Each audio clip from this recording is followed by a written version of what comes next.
Welcome to Policy Punchline.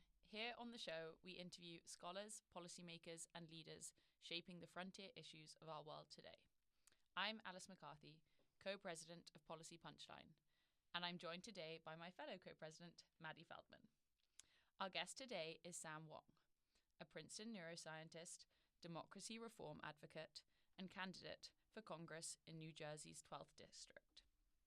His career sits at an unusual intersection of brain science, data analysis, election law, and political reform. At Princeton, Sam is a professor of neuroscience whose research has focused on the cerebellum, cognition, and autism development, including work aimed at improving early diagnostic tools for families. Beyond the lab, he founded the Princeton Gerrymandering Project, which used mathematical and legal analysis to challenge distorted election maps and strengthen fair representation. He's also been a prominent voice on polling, election modelling, and the design of democratic institutions. Here in New Jersey, Sam played a significant role as an expert witness in the lawsuit that helped bring down the state's county line ballot system, a structure long criticised for entrenching party power and disadvantaging challengers. He is now running to represent New Jersey's 12th Congressional District on a platform centred on rebuilding democratic institutions, restoring the rule of law, defending science, and reasserting Congress's constitutional role.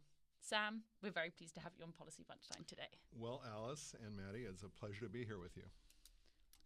All right, hi, Sam. I have a question to start off with. Before we get into any aspects of the life on the campaign trail and decisions in politics, I want to talk about where things started. Your dad manifested in your birth book that you would earn a PhD by the age of 25. You got there at 26, so a little bit short, but it only required starting your Caltech education at the ripe age of 15. But I've been thinking, because the same amount of years that it took to get your PhD, you've now spent, give or take, working at Princeton since around 2000. You cite a growing hostility to knowledge that makes it harder to develop drugs, harder to develop cures, and harder for young people to come up and be successful. Was there a moment that you realized a Sam Wang that was born in, say, 2004 like me or 2007 like your daughter, simply by virtue of this growing hostility, but also just challenges with academia in general, would not be able to achieve that same initial PhD goal that your father had set for you? Does that play any part in your motivation to make change in D.C.? That's interesting. When I was a kid, there seemed to be a consensus about a lot of things, that knowledge was good, science was good. There was a consensus about what was considered a fact. So when we watched TV, it was all, broadcast news, and we all watched the same thing. And that feeling of shared facts and shared community has really changed a lot in the last 30 years. One big trend in the last 30 years has been decline of trust in institutions. So whether it's the clergy or business or medicine, all these different communities, elected officials for sure, trust has gone down. And that has been, distressing to see. But I would say I still think that the pursuit of knowledge is noble, and I still think that we should use knowledge to figure out what to do it as a society. So those things are the same. And it is harder to pursue knowledge now because of recent both cutbacks and what I would call attacks on higher education and attacks on scientific research. I think, what I see in graduate students and postdocs and undergraduates in my department is more questions about whether they have a future. And that has been really hard to watch because it is just more challenging now. It is not clear that we have the kind of future, and a lot of that is because of events of the last several years. I love that you've talked about decline in trust with your fellow podcaster, for example, Professor Zelizer. I think that's a key theme in his class on the United States since 1974. Do you see any kind of fission in partisan politics where there might be an opportunity for you to leverage the need for trust again? Like, do you think you've been able to successfully campaign on this line of trust me as a scientist? There's science, there's knowledge, there's fact. Let me start with the optimistic thing, and then I'll do the pessimistic thing, and then I'll try to dig deep and get to the optimistic thing again. How's that? Okay, so the optimistic thing is that I was recently looking at survey data, because I like to look at survey data, and of a list of professions, one of the professions that has the most trust is scientists. Scientists have something like 77% trust. So in that respect, being a scientist is probably a good place to start from when running for office, or just being any kind of public figure to try to talk with the general public. Because scientists are, I think pretty well liked for whatever it is we do, whether we study cancer or the brain or weather or biology or whatever. So that's good. The downside of this is that on this list of professions, I think it was Pew Research Center data I was looking at. And at the very bottom of the list was, wait for it, elected officials. And elected officials have really low trust. It was just terrible. It was lower than 30%. It was just the pits. And I don't know, am I going to go, if this works out and I am elected, if I'm nominated from this district and I go to Congress, I would like to think that I bring some of that trust. But the difficulty is that knowledge itself has become partisan. Things like the COVID pandemic, like other disputes, like vaccine safety in general, there's been a partisan divide that's developed just in the last few years of trust in science and trust in scientists. So that's tough. And I think we need to find a way past that, because that is going to be a really hard thing to walk back if we can't agree that scientific knowledge is shared information. And so, maybe scientists are, scientists, I think, often, depending on the subdiscipline, sometimes trend liberal. And maybe we need to think about exactly how to bridge that gap, because that's going to be really important for us to hold together as a society. Okay, two-parter then. Is any part of this growing distrust in science, maybe 2020 induced, does it ring true at all based on your experiences at Caltech in the very early 80s? I know Don't Trust Anyone Over 30 was a little bit before that time, but I'm curious if you're able to see patterns just in the kinds of language around scientists from the beginning to now of your science career. Second question, though, how does this manifest in your general headspace on November 10th, 2025, when Representative Watson Coleman announced her plans to retire? What were your first initial thoughts? Did it ever seem like that those feelings about trust would end up with a political campaign for you in November? You just asked me a complicated pair of questions. Let me just kind of unravel that in my head a little bit. Okay, so trust. So one thing that's really come up in the last few decades, I think, is it's become easier and easier for people to find their own information because of the rise of the internet, because of now the rise of AI that comes up with really coherent-looking paragraphs that make our minds believe that those paragraphs are true. And so now we have all these different ways of getting information. And it is unlikely to be a coincidence that we all have easy access to information through the internet, and we are less likely to trust authorities. And so, I don't know, if I teach a class and I make a point, sometimes students will go look it up online, and it's usually okay. But there is this tendency to say things, skeptics will say things like, well, I don't know, I've done my own research. And I'm like, dude, what do you mean by research? And it turns out you watched a TikTok. Yeah, exactly. So that would be their idea of and that is certainly research. But I mean, I run a research lab, and so what our idea of research is, we form a hypothesis, we do experiments, we analyze the data, we publish a paper, then we go argue with other people in the field, and after a period of years, we beat each other up, and we come to a better understanding. So that's my idea of research, as opposed to I watched a TikTok, but one thing that came up for me with Congresswoman Coleman, right? So she, like you said, she announced her retirement. She just turned 81 a couple of years ago, so she has earned her rest from this job. And I think one thing that's really come up for me a lot in the last year and a half or so is this rising skepticism about knowledge and this hostility toward the idea of using knowledge to run our government. And that has led to a lot of things. It's led to the No Kings rallies. It's led to protests against what's happening to federal funding for research, which is most basic research in the U.S. is federally funded. And I would say it was really that really drove me to run for office. And it's really hard for an outsider to break in. And so when Congresswoman Coleman announced her retirement, then I think that opened up the way for a lot of outsiders to announce for office. Wonderful. And I actually want to come back to your point of you as a scientist and this work on data and evidence. And in your 3 tests for practical evaluation of partisan gerrymandering, you argue that courts and reformers need usable statistical tests not just abstract complaints about unfair maps, to detect gerrymandering empirically in order to challenge it institutionally. And your work on partisan gerrymandering has really tried to make this statistical evidence usable in the law. But what makes a democratic reform metric actually useful to a court or a legislature rather than just something that's elegant or appealing to a political scientist or mathematician? Well, you just cited this article that was really my first stab at trying to go from being a statistically minded scientist to working on constitutional law. And I got to say, this is off your topic, but I was really, that was a lot of work, and I was really kind of pleased with myself because I didn't know anything about law at the time.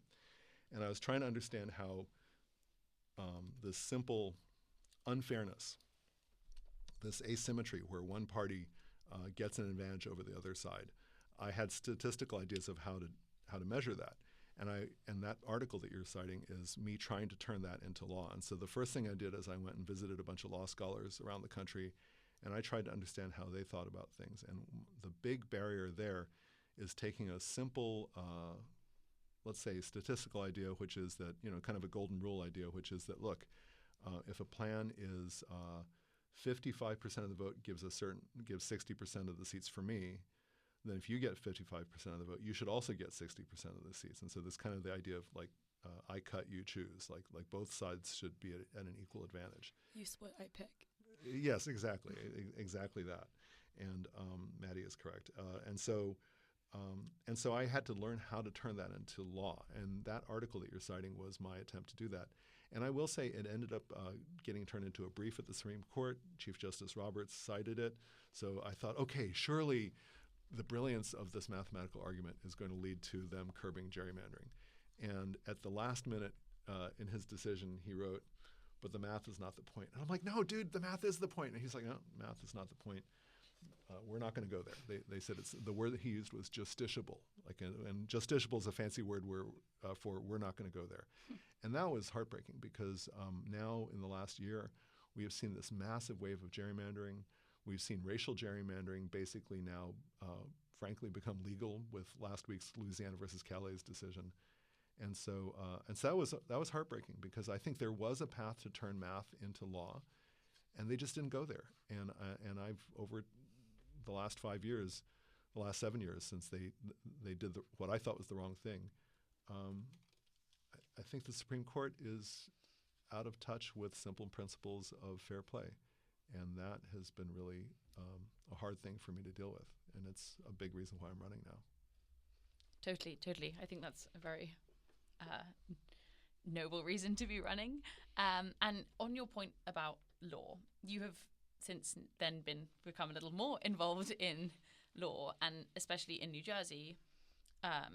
You served as an expert witness in the lawsuit challenging New Jersey's county line ballot system. For listeners outside of New Jersey, what was the county line, and why did you see it as such a serious democratic problem? Oh my gosh, the county line. The county line is this weird ballot format that's used in New Jersey partisan primaries, and it was not used anywhere else in the country. And we're doing audio here, so we can't really draw a picture. But imagine, okay, nobody can see this, but I'm going to draw it for you guys anyway, which is that imagine if you have a bunch of offices like president, vice president, other offices, and then you imagine that that some candidates are in this perfect little column, and the other candidates are arranged all over the place on the ballot. That column, for a long time, was designed by people who are in charge of the political party, like party insiders, and that column was called the county line. Meanwhile, everybody else who was not an insider was all over the place, and those other places were called ballot Siberia. This arrangement led to an advantage that was an average of 38 points for people who had the good luck to be on the line, 38 points. And so that trick basically made it impossible for any insider to ever win in New Jersey. So I was part of a team of people who challenged that. They had brought the lawsuit. Andy Kim's Senate campaign brought it. There were statistical experts. Julia Sass-Rubin is a now friend who gathered the critical evidence, and a number of us analyzed it. And I showed that this is some visual trick that basically tricks the brain into picking who the party insiders want. We like lines. What's that? We like nice neat lines. You know, we like straight lines and we cannot lie. Some people ask me why. It's almost bad as who's your daddy? Yeah. Anyway, but the point is that a federal judge saw through this, and he agreed that this was a trick that disenfranchised voters, and that rule is gone now. And so now New Jersey is like all the other 49 states and D.C., and we have party primaries where you just get an office and a list of names, and you make your choice. So this is, I was pretty chuffed about that. I was very happy about that. And now people can run for office. And it's actually part of the reason we have so many people running for the seat that I'm running for. There's 12 of us running, and it's because outsiders have a shot in a way that they didn't before. Maybe next up in this long line of New Jersey idiosyncrasies is getting rid of the jug handles, but I'm just joking. The roads? On the roads. I actually like them. Yeah. It just took me by surprise. But New Jersey likes to do it on their own. I saw a car accident the other day where someone did not know about the jug handle and tried to turn left across Route 1, and that was not pretty. When I was visiting Princeton for previews my senior year of high school, I was trying to follow the map with the Uber driver, and I was convinced he kept trying to kidnap me and go the wrong direction, but it all comes back. But you're here. But I'm here. So you're not kidnapped. Correct. Good. Glad. Me too. Good. Thanks. Would you say that you walked so that Senator Kim could run so that you could sprint, do you think, because of this law and getting rid of this? I think that you mentioned in a podcast with Big Asian Energy, maybe. Oh, yes, with John Wang, yeah. Yeah, exactly. That perhaps you could take credit for his win. I hope I didn't say that. That was Senator Kim. Played a small role in enabling his win. He saw. My understanding is that he grasped that the way for him to actually get a fair hearing was to overturn that, and then he launched a series of events, and then I joined that parade. So nice. It is true that I helped, but I would never say that. No, that was him. That was him. Good. Sorry, I wasn't trying to catch you in a lie or anything. No. Okay. About the law, I just want to play devil's advocate for 1 second. I know that some critics, including people like Akil Amar, suggest that more competitive, evenly divided districts can actually produce more moderate, consensus-driven politics, since they have to appeal to both sides. And in a district like New Jersey's 12th, where you've mentioned, I think, more than 2/3 of voters with Asian-sounding last names are not affiliated with a big political party, I'm curious how you think about that tension. Do reforms to the system strengthen or weaken those incentives then for moderation among candidates who are trying to appeal to a broad electorate, like scientists? It is hard to draw a lot of districts that are competitive because we've sorted ourselves as a society into rural and urban areas, and we like to live near people who think like us. And that's been a big trend in the last 50 years. And so even if, my student Zachariah Sippy and I have looked into this, and what we looked into it, what we found was even with independent citizen commissions that do the most neutral job possible and take all ideas into account, even so, only 1 out of 6 districts is competitive. And so it is really hard to draw a lot of districts to be competitive. And so there is a limit. Now, what gerrymandering does is it eliminates that competition. That 1 out of 6 goes away. And so when California voters voted to do away with the independent map, that map in California went from 9 competitive districts to 2. And, in Texas, Republicans who started all that this year's redistricting war, they attempted to do the same thing. And so it is true that that gerrymandering takes away competition, takes away voter choice. Another big factor that makes us not want to be moderate is that we have these closed primaries where you only have to run to please people in your party. And that's another big factor. And we've done, my colleagues and I have, Simon Levin over in Ecology and Evolution, and I have done research in computer simulations where he and some students, Victor and Drew, and who are some students doing the work, have found that that having partisan primaries makes it really hard to pick people who are open to both sides. Thanks. Totally. And now I want to take us from the state level reforms to the national level a little more. And your campaign argues that Congress must reassert itself as the principal branch of government. Now, that's a pretty big constitutional claim. And what powers do you think has Congress failed to use? And what could one member of the House realistically do to change that? Can one person make a difference?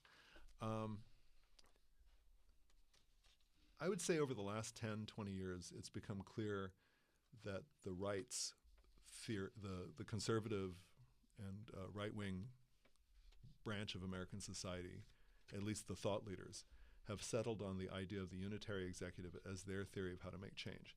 And roughly speaking, their theory is something like society is paralyzed, Congress can't act, and the executive must step in. And the more power is vested in the executive, the more we'll have an orderly society. Now, that theory of theirs reached its peak in Project 2025. The left, until recently, has not had a super-duper theory of how to counter that. And I would say that one theory, which is not necessarily left, it's not necessarily just progressive, but it's a theory that goes back to the founding of the Republic. And that theory is Article 1 of the Constitution says that we elect a Congress. And Congress has the power to tax, to spend, to pass laws, to investigate, to make war, to prosecute crimes, to regulate the courts. All of these things are powers of Congress. And you can see it in Article 1. It doesn't take it doesn't take a rocket scientist or a neuroscience professor to see these things in Article 1. You can see it right there. And I think it seems to me that a theory of making government work better is to go look in Article 1 and say, okay, how do we make that happen? Well, one step would be to end gerrymandering so that when we elect people, they represent us. That's the first step. And the second step is they got to do something. And that something would be to be a proper balance to the judiciary and to be a proper balance to the executive. And if we had that, then we would have the three branches of government that I was told when I was a kid were supposed to be in balance with one another, because we do not have that balance now. And so there is a path to reform that is in the Constitution. And as a candidate, I think we should follow that path. Oh, you asked me, like, how can one person make a difference? Yeah, first-term members of Congress have a tough time making an impact. But it's I worked in Congress, and my first few months were working for a first-term congressman named Lloyd Doggett, and Lloyd was terrific. He's retiring this year, so he's been there for a while. But the thing I noticed was that it was tough for a first-termer to get traction, right? Like, that place is very much driven by seniority. There are ways first-termers can make it, either in the Senate or in the House. One is by having specialized knowledge, and they offer up their services. There are senior members of Congress who have a lot of thoughts about this. One of the more accomplished members of Congress is Jamie Raskin, who's a constitutional law scholar from Maryland. He's your representative. Okay, let the record show that Maddie is a constituent of Jamie Raskin. Anyway, but Jamie Raskin, right, is like, he's a smart guy. He's a con law scholar. And I'm just going to take a guess that it might be helpful to him to have somebody who's a member of the rank and file who can back him up, who can help him out, who can, be a sounding board or provide evidence or whatever it is that junior members do. So I'm a working scientist. I'm hoping that's going to be useful to help defend science. I am a published constitutional law scholar. I've helped defend against gerrymandering. And we certainly need a federal law against gerrymandering. So I think in specialized areas, I think junior people can make a difference. I mean, look, Alexandria Ocasio-Cortez, in her first term, out of the gate, made a huge splash. And so I think that junior people can make a splash if they bring special, whatever they bring to the table. Yes, and we do know that the court referred to your opinion on how human cognition works when voters placed ballot choices in the county line case. So clearly you have some expertise to offer up there. Everybody's got to bring something to the potluck. Totally. Maybe you can rival AOC's Instagram following with your Substack. That would be nice, but I think that would be a very high bar to reach. Well, I will say that growing up in D.C., Jamie Raskin and I went to the same high school also, actually. Really? Shout out. Okay, all right. Go Hoppers. Okay. He also likes to frequent my mom's bookstore that just opened in Bethesda, Maryland, which is pretty nice. What's your mom's bookstore? Wonderland Bookstore, Politics and Prose rival. Oh, okay. Yeah. How do they stack up relative to Politics and Prose? Well, they're new. Okay. But they're out the gate like AOC, don't worry. Okay, Yeah. good. Got to start somewhere. Right? Good. Everyone likes a generalized bookstore. Sure. But I know you were surrounded by books growing up, both of your parents, library science. True. Lovely. To zoom out a little bit, first of all, I have full faith and I'm excited to see what would happen with your coalition crafting in Congress, especially by using that science as a bargaining chip for, I provide credibility with my allyship. I think that's a really cool thing. I know that you've been following politics for a long time, I know that in newer political science disciplines in general, you mentioned in the last 50 years we've seen the birth of statistics the way that we can use it now, that you've been doing this kind of political modeling and polling since even 4 years before Nate Silver. How much preparation did you do for this? This is like okay, go on. All these things are true. Don't mean to bamboozle you. I'm just trying to paint a larger picture here. No, this is all. Everything you said is true, and I love it. I'm just like, wow, okay, all right. No, keep on going. Well, I'm just using this as a reference point. So let's say that was like 2000. I know also 2000 election night is where you met one of your co-researchers, and I mean, clearly you've been a political wonk, if you will, for a while now. But when you were in 4th grade, you said you wanted to be a nuclear physicist, and then you found out that in physics it was taking longer and longer between discoveries, and so that the selfish reason is that you wanted to do biology where you could solve something in your lifetime. At what point did you realize that you could do both, that you could do politics, that you could also be solving things in your lifetime? When did the political interest begin, or has that always been kind of simmering, even if math and physics and sciences in general maybe took the front driver's seat for your first at least 26 years of life? I think compared with a lot of people, I'm kind of patient. My late dad, he said when I was a kid, he said that I had an unusually long attention span. And so at some scale, I'm pretty patient. But as a working scientist, I'm actually kind of flaky and I'm kind of impatient. So the reason that I worked in neuroscience to analyze polls and to work on gerrymandering and lately to develop tools for to address autism, that's, from a scientist's point of view, I have a short attention span. That is to say, I work on something for, say, 5 years or so. And scientists often will work on one thing and really focus on it and get extremely good at that. So, what would you like me to focus on here? Tell me, what would you like me to drill into here? I feel like, when did you become a political being, maybe? Well, probably early in my postdoc. I was a year out of grad school. And like I said, alluded to, I worked with Lloyd Doggett, and I also worked with Senator Ted Kennedy. Yeah, so I was there for a year. And that was an eye-opener. That was, I will be frank and say that my scientific work was going kind of slowly. And I wanted to try something very different. And I applied for a fellowship, and I got a fellowship to go work as staff on Capitol Hill. And just on a whim? Where did that fellowship come from? It was a fellowship from the people who published Science Magazine, American Association for the Advancement of Science. Same fellowship that another congressman from this district, Rush Holt, once had. So Congressman Holt had that fellowship 1 year. Years later, I had that fellowship. But, Zwicker's mentor as well. What's that? Yes, exactly. Andrew Zwicker's mentor, who's been on this program. But that was an eye-opener. I remember that year Newt Gingrich had become Speaker of the House and taken over Congress.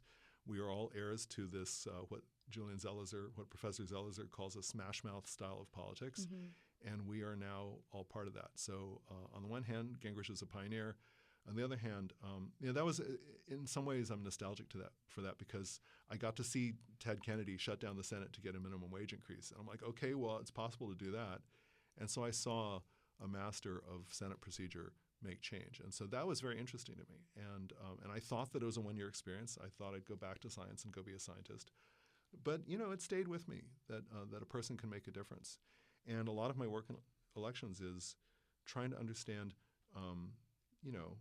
first, can one person make a difference at the level of an actor, like a member of Congress? But second, I've been very interested in how can we make sure that all voters can make a difference? And so this is why, you say I work on polling analysis, but a lot of that is, gosh, people have different levels of influence. Like a swing state voter has more influence than a non-swing state voter. Why is that? And so I've gotten interested in that. Gerrymandering is a way in which people have different levels of influence. Right now, the Supreme Court being captured by a fairly extreme wing that's out of step with, has a very different view of the Constitution than most people, including scholars. That is a way in which the great mass and consensus of Americans are not being represented. And so I've gotten more and more sucked into the idea that people should all have an influence in how they are governed. And so I've gotten kind of slowly drawn further and further in to try to work on that. I'm sorry that you ate a bug at the expense of Merrick Garland's appointment. That was a different. That didn't happen. That was a different question. I know. We don't have to get into Yeah, that. it's a smooth transition there. Okay, so let's see. So, right. So when I was analyzing elections in 2016, like a lot of people, and I will say the consensus view among anyone who is analyzing the data, Right. thought that Hillary Clinton was going to win that election. I said, I was trying to teach people about statistics. I said, okay, you know what? This is so unlikely that if it happens, I'll eat a bug. And I said that a bunch of times. And I calculated that I could say it 20 times and it would only go wrong once. And I was kind of hoping, I think looking back, that it would go wrong in some like little thing like Scott Brown's Senate race or whatever. Right. I was not planning on it going wrong in a really big prominent case. And so, yeah, I said that. And then I got invited on CNN. And the guy said, okay, I don't expect you to eat a bug on TV. And I looked at that email and I said, okay, he expects That's when he called you Professor Wang. Exactly. He said, I expect you to eat a bug. And I could see he wanted me to eat that bug. I thought I'd get something good out of it. I thought something good would come out of it, that perhaps I could get everyone to see that we were in this really tense moment in Right. American politics. And maybe, maybe Trump would appoint Merrick Garland to the Supreme Court, and we'd have like this great moment of unity and all together and Kumbaya. yeah, exactly, all this good feeling. And I had this pipe dream that maybe that would happen. And looking back, what a fool I was. It's hard to know in the moment, but The bug was gross. it's gross. But if this election goes well and you move to DC, I'm going to take you to Jose Andres' OML restaurant Where is and that? buy you the grasshopper taco on 8th Street. Oh, okay, good. All right. The last grasshoppers I ate were in Oaxaca, in Mexico, and there they roast them, and they're better They're roasted. roasted here, I promise. Oh, good. Okay, that's good because I got to say the raw It's just the not raw great. the raw cricket was just gross. It was just not okay. You said it was worse because it was a dead cricket. I argue it may have been worse if it were alive. Well, eating a live cricket would be really inhumane, but it had not occurred to me to eat a live cricket. It's hard. Logistically, I also think that would be slightly too Yeah, more difficult. I bought true. it. I bought a can of crickets from a pet store in Brooklyn. With your sister-in-law. Yes. Well done. All right. But yeah, it was, raw cricket soaked in honey. The CNN engineer turned up the microphone and like on TV, it sounded like 10 and 1. it sounded like that. It was they hammed it up. The host. Of course. Yeah. And, ASMR with Sam Wang. yeah, but it didn't work. Merrick Garland is not on the Supreme Court. Fortunate. Yeah, it happens. Yeah, and unfortunate, and also unfortunate that you did have to also eat a bug. So We're all eating bugs now. yes. It's protein. Well, you've clearly been analysing institutions for a while and analysing politics from the outside. And now that you're running for Congress, what has surprised you most about becoming the person asking voters for support? How very large a congressional district is. It turns out that reaching 770,000 people is, in fact, much harder than reaching, say, 20 to 100 people in a classroom. 770,000 people is a lot. So that's one thing I've learned that's different. Focusing on one district is very different than doing statistical analysis of lots of districts. And then the third thing that has been surprising is that I'm better with names than I realized, because it turns out that running for office involves meeting like 100 people a week. And I can't remember them all, but people have good stories to tell. So, like I meet somebody, I hear their story about, whether they're mad about AI or whether they're worried about their cousin or whether, ICE has been coming to their neighborhood or where to get a good, where to get a good spanakopita. I mean, there's all kinds of stuff that people tell me. And it's been really interesting to have all the data that I study turn into human stories just within one little district. So it's been a real different way of looking at data and people. It's been super interesting. A lot of your earlier work looks at timing and plasticity. Do you think any of that has helped you memorize these names? No. And stories? No. Although I will say, being a biologist, one thing about being a biologist is that my origins are in physics. So my undergrad degree is in physics. And when I went into biology, one thing that biology is rich in detail. So you have to remember a lot of things when you're a biologist. And so there is a lot of detail. And when I made the transition from studying neuroscience and biology into studying law, there's a lot of detail. Like understanding election fairness involves, understanding of the state constitutions of 50 states. So there's one law article I wrote once with two co-authors, and we had to look at the constitutions of 50 states, and that was a lot of reading. That was really a lot of reading. And so one thing that one needs when doing the kind of work, whether working with people as a member of Congress or crafting a law, is that you have to have an appetite for detail. And it turns out that I have a certain love of tedium, and I'm hoping to put that to work. Cool. Okay, just a few more questions to finish this out. With a tiny bit over 4 weeks left to the primary, I think, right? Well, we're definitely in the month-long countdown. Yeah, you're relaxed. I'm feeling really, really relaxed at your question. Keep on going. We like to turn up the pressure. Sure. Yeah. Okay. Yeah. We're in the top tier of fundraising. How do you view this home stretch to the primaries? Tell me about life on the trail, the way that you break down a day. Do you have a self-imposed quota for your Substack articles? Do you take every podcast request? You're still publishing research. I think your most recent article on ResearchGate was last week. So how are you doing all of this, and what is your breakdown? Well, it's easy. I just, I don't know, half my time teaching, half my time doing research, and half my time, maybe 2/3 of my time, half my time doing campaigning. So half. It's fine. It's all adds okay. up.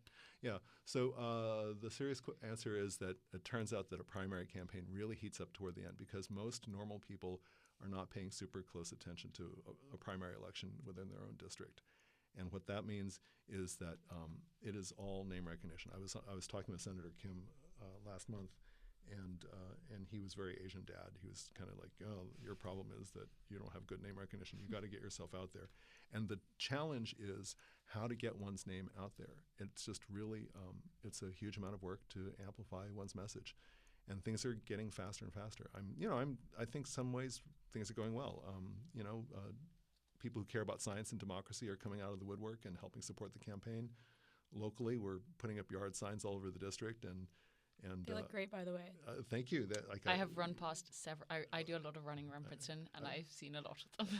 I love these yard signs, and in fact, as we record this, today is my birthday, and happy birthday! and a one piece of research we didn't get. Yeah, you didn't know today was my birthday. 59 though. Happy birthday. Okay, good. Thank you. All right, yes, thank you for reminding me of that. But anyway, but yeah, it's brilliant. But anyway, but it's surreal. It's like some weird episode of the Truman Show where I go around the neighborhood, or I go around the district, and like my name is everywhere. It's like, okay, great. Now my name is all over the place. So good afternoon, good evening, and good night. Yes, hopefully there'll be more of those signs after my birthday. But yeah, it's 4 more weeks, and we're getting out there doing interviews. Things like this are a way to get the message out. I spend my time doing things like designing the mailer to make sure that the words are mine, or going and meeting people. Yesterday I was in Hopewell Valley at a fair meeting makers. A few days before that I was in Ewing at a Greek restaurant, which I highly recommend, named Mykonos. Mykonos, sorry. Before that, I'm very food oriented. So before that, I was at this really great banh mi place in East Brunswick called Pho and Baguette. Sorry, I don't mean to shout out these particular restaurants. There are so many good restaurants. But anyway, but the point is, no sponsorships here. No. This is all free. But meeting people, going places, designing ads.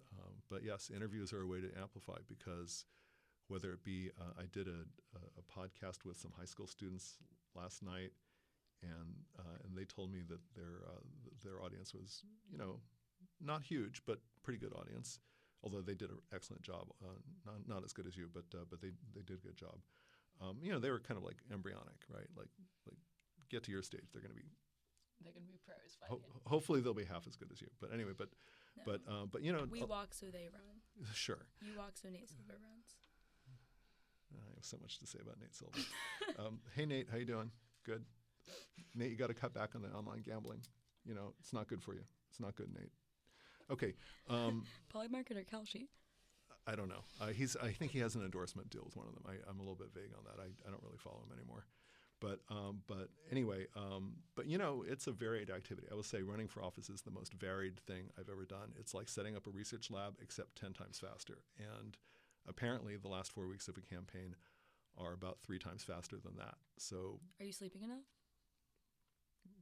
I can sleep after the primary because it's 5 months from then to the general election, and I think there will be hopefully more time to sleep after the primary. Wonderful. And for our almost closing question, I want to bring the conversation back to the larger democratic system that you have clearly spent years studying. If you could fix one bug, if you will, in American democracy over the next decade. That was a good one. Over the next decade, what would it be? And what message do you want to leave for that?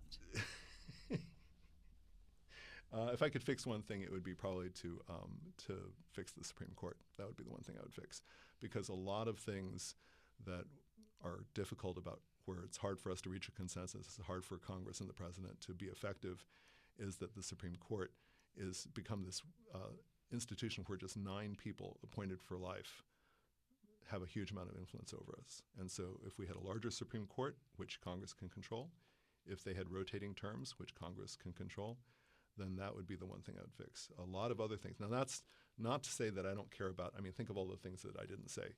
Universal health care, I didn't mention that. Curbing immigration abuses, I didn't say that. Irrational foreign policy. The reason that I didn't say all those things is all those things depend on having a functioning government where Congress and the president and the Supreme Court can work with or against one another and come up with something coherent. And as far as I can tell, one of the key weak points right now is the Supreme Court. So you asked me to pick one, that's the one I would pick. If I get to pick another one, then it's going to be, something a little bit more technical, like making everybody compete in the same primary election or something like that. But if we're going to pick one, it'll be the Supreme Court. Do you think Sotomayor should have retired under Biden?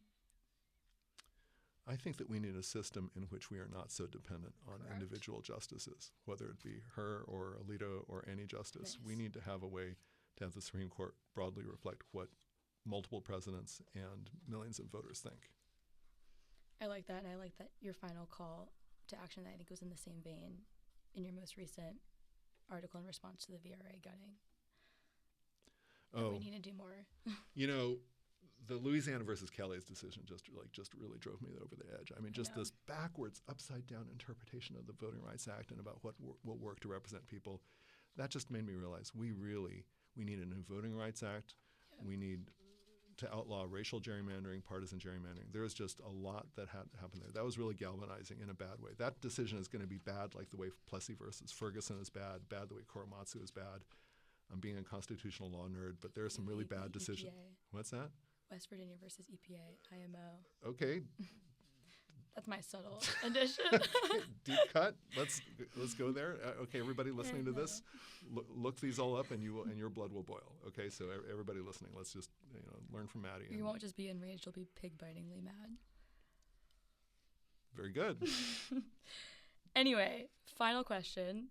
This is our competitive advantage with politics and polls, that we have a question that we ask every single one of our guests, which is your final policy punchline to end our episode with.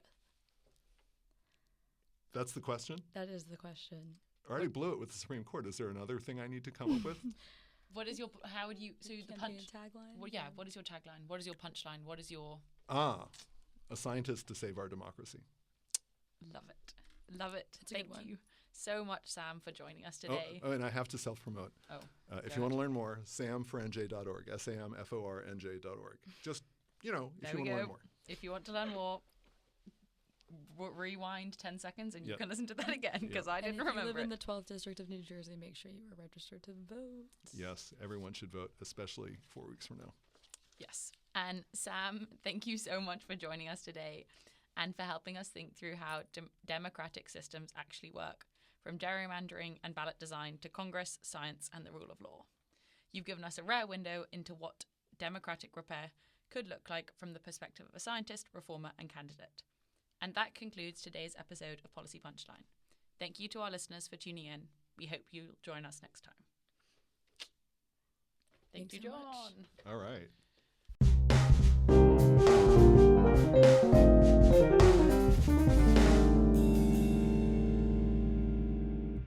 You've been listening to Policy Punchline, a podcast generously supported by the Julius Rabinowitz Center for Public Policy and Finance at Princeton University.